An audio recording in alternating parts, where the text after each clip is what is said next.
नसीराबाद में जसकम अगवान डॉक्टर नियाज कालानी पुनल सारियों ऐं ॿियनि अगवाननि प्रेस कॉन्फ्रेंस कंदे जसकम चेयरमैन सनान कुरैशी ऐं ॿियनि अगवाननि जी आज़ादी लाइ 11 जुलाई ते लाड़काणे में रैली कढण जो ऐलान कयो आहे।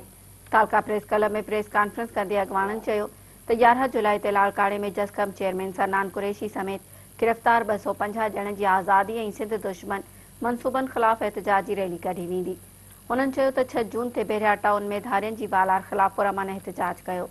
लखे माण्हुनि अवामी जलसो करे सिंध दुश्मन मनसूबा रद्द करण जूं करारदादूं पास करे एहतजाज कयो, पर कुझु शरपसंद धुरियुनि बहरिया टाउन जे गेट खे बाहि ॾेई साड़े छॾियो। उन्हनि चयो त बहरिया वाक़िए सां असांजो को बि तालुक़ु नाहे। बहरिया टाउन जे एहतजाज में शरीक 250 ॼणनि मथां दहशतगर्दी जा केस दाख़िल करे गिरफ़्तार कयो वियो आहे। खेनि जेल अंदरि मुसलसल तशदुद जो निशानो बणायो पियो वञे।